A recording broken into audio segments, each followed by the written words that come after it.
So that's why I've got one of these bad boys. So this is an amplifier and it's going to give that a kick up the butt. 2022. Happy New Year guys, welcome back to the channel. Right, so today I've got my Icon ID52 handheld. I've kind of put it in this little kind of phone mount with a tripod, because what I want to try and do is I want to see how well this would work as a home-based radio. So you could effectively just use this radio, because obviously it's quite a pricey radio, and it would be great to be able to use this in all situations, so mobile, home base, and also obviously on the go as a handheld as it was designed to do. So first up, if you're going to use a radio like this as a home base radio, you need a home base antenna. So I've got this connected to an antenna called a collinear, which is actually a Diamond X50, and that is on a pole outside, so I'll show you that. That's it up there swaying in the breeze. So that's up about 33 feet. So immediately you can start seeing, you know, loads of activity here. It's the great thing about this ID52, it's got the waterfall, so you can kind of see the signals as well as hear them, and you can kind of scroll around and, you know, get an idea of what's going on in the band. There's like a beacon there, something there, I'm not sure what that is, but end of the band. So yeah, it's fantastic, this radio. This is why I think this would make a great kind of home-based radio, and mobile as well, because you can actually sort of see a lot of activity and find it very quickly. Bit of packet there. He must be quite close, look at that signal. So you might have noticed I'm actually running it from the charger that comes with the radio. So it's plugged in just down there. More on this thing later, this is amazing. But anyway, yeah, so what I found originally when I tried this was it was creating, there was a load of interference I was getting off of this charger. So as soon as I plugged it in, the waterfall would just go yellow, and it, you know, you couldn't really operate like that. But I was using the standard antenna that came with it, so you know, when that's on, it's obviously picking up some interference. I played around with some settings and I did actually manage to improve it. There is actually a feature in here which allows you to turn on and off the charge circuit, so that basically when this is plugged into the wall, it will start charging the battery if this is turned on. If this is turned off, then what it will do is it just runs from that power supply. I think what happens is it will literally transmit using the battery from the power and then sit there on receive and standby from the power from the wall. So by the looks of this here, I mean, obviously I'm running it on an external antenna. I think that's helping a lot because it's not picking up any interference from that charger, but it's possible to actually run it from the charger that comes with the radio, so that actually prevents you don't actually need to buy a power supply in effect. You could just use it like this. So this is all well and good. I think it's going to work pretty well. If you can hear a station like some of those ones there, I know for a fact, you know, I could go back to those straight away and get a report and all would be good. But it is a handheld and it is running quite low power. So that's why I've got one of these bad boys. So this is an amplifier and it's going to give that a kick up the butt. Now before we start messing around with amplifiers, we need to realise that the antenna itself that we're using here does have a gain. It has a gain of about, I think it's 4.5 dB for the X50. So that's more than doubling what you put in. So what arrives at the antenna is getting doubled, more than doubled, because 3 dB is a doubling. So you're probably looking at, with a bit of coax loss and everything else going to the antenna, you're probably going to end up, you know, I don't know, it's going to be around 10 watts of actual power coming out of the antenna. Now with the foundation license in the UK, you can actually have 10 watts arriving at the antenna, so not going out with the extra gain. You can actually have the 10 watts is taken from the point it enters the antenna.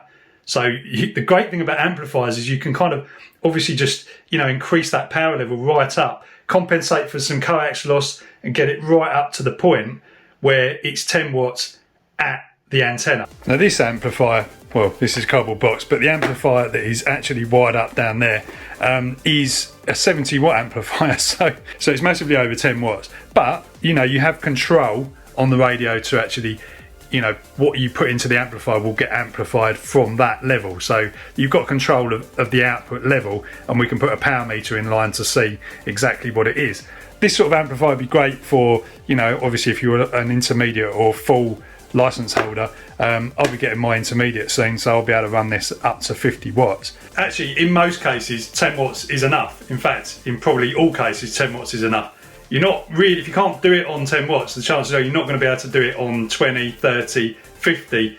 You know, it might improve things a little bit if the other station at the other end has got a high noise floor, But realistically, every time you double the power, that's only putting you up about half an S point. So bear that in mind. And even if you were to go to 100 watts from 4 watts, which will put you up basically like 2 S points at the receiving station. So, you know, is it worth it? And that's the reason why repeaters, you know, which cover huge areas, you know, they've got a nice tower on the top of a hill somewhere. They don't need a lot of power to actually cover those huge areas, and most of them don't run more than 10 watts. But yeah, it is a bit boring when people say this, because it's like, well, yeah, but I want to put, you know, you want to put more power into something, it's got to be better, right? So, you know, that's kind of like our human instinct. Bigger is better, power, more power is, you know, is great. Right, so here's the setup. We've got the ID52 here. So you've got the adapter to get this onto the SMA antenna connector, and then you've got this thin wire here, which this is only literally going to the amplifier and everything else, so you don't really necessarily need, you won't notice the loss, any loss from that little bit of coax. And then down here, this is all turned off at the moment, so I've got a 60 amp power supply here. I've got the SWR meter up here, which is obviously giving us the readout. Now the antenna goes into this side, and then the output from the amp goes into this side, so this is the last thing in the chain before the antenna. That's the way you would measure it. Measure your power output and your SWR with the amp in line. So effectively it goes radio, amp, meter, antenna, and obviously the power supply is connected to the amp.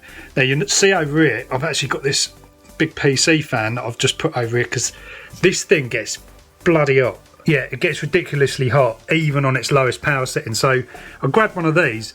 This is just like a normal PC fan. And this is a 3-wire one, so effectively you can just stick 12 volts in it. You can see this connector block here. Bit of a kind of work in progress this, but yeah, basically this is enough to cool this. So I've tested this out, just resting that on top of there for the moment. I'm going to figure out a way of kind of, you know, putting that on there properly. But yeah, that is the setup. So that's kind of like the amplifier end of the chain. So if we turn the power supply on, see the fan starting to spin up there. Amps on, we can turn the SWR meter on, obviously nothing showing on that. Now this amp will do single sideband as well, so flicking that switch will put it in the sideband mode, and then obviously you've got an on and off switch on there, so you can take it in and out of line. So we come back up to the radio and just key up briefly. You'll see 8.5 watts and the SWR is 1:1, so that's good. So this is actually on the low 1 setting. If you put it up to low 2, then it goes up to 17 watts, and then obviously, you know, the higher you go, flat out it runs out about 50 watts. So, you know, that's the sort of level. So you're not getting the full 70 out of that amplifier, but it, you know, will do about 70 watts peak. So yeah, S low, which is the super low one, actually doesn't even, you don't even get a relay trigger. So that's just too low. I think that's about 100 milliwatts on this radio, so that's a bit too low for it. You can hear the relay click as I key up, and it pulls about 8 odd amps, something like that. You know, the ICOM 705 here, you know, will do 10 watts, and it's probably not putting more than, I don't know, 3-4 probably amps. It's probably half that current draw. So it shows you that the amps aren't actually, these amps aren't actually very efficient at all. I mean, that does ring true, because obviously it's getting really hot, so that energy is probably, you know, getting wasted as heat. But they do work, and it does obviously take off a little bit of the load from the radio. So having it going for a cheap amp like that isn't a bad thing. Yeah, M6JKA, come back to the station that was calling.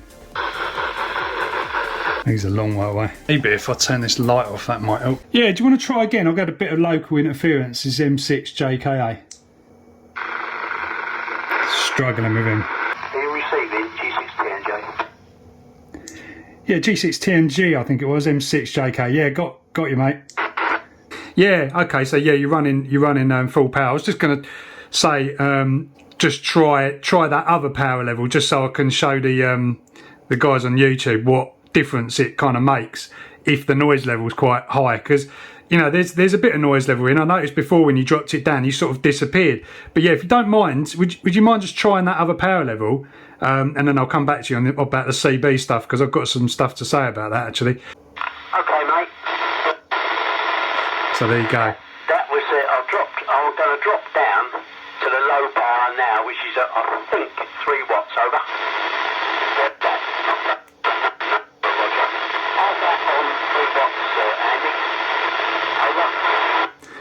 Yeah, I mean, readable. It is readable, but it's a lot more nice listening to you running 20. So I think, you know, probably out of that 3, if that's what it is, then probably like 2 of that, 1 or 2 of that, depending on how long your coax is, it's probably most of it's getting taken up in the coax, isn't it? That's the problem. So yeah, no, good. Thanks for doing that. That's helpful, because that will show you the other. Show the guys on YouTube exactly like what difference it makes, or what it can make to the signal there, Dave. Back to you. Yeah. Hold up. Right, put on back on. There you go, guys. Back on megawatt. I just flicked over to the 705, and he said I sound better on the ID52. So there you have it. That works really well, and he said the audio was better on that radio than the 705 with the external mic. I mean, this external mic, by the way, doesn't work with the ID52. Unfortunately, it would have been nice if they did that, but the plugs don't actually go into the radio, because it's kind of like recessed a bit too far. So I'm going to look into an external mic for this, because this little radio running mobile I think would work amazingly well, especially with the amp, and you benefit from the amp a lot more than just S points when you're mobile, because just signal penetration and stuff. Anyway guys, I hope you've enjoyed this one. Don't forget, subscribe, like, join the Discord, loads of activity on there, new members joining all the time, so go and have a conversation over there. I'll catch you in the next one. Happy New Year.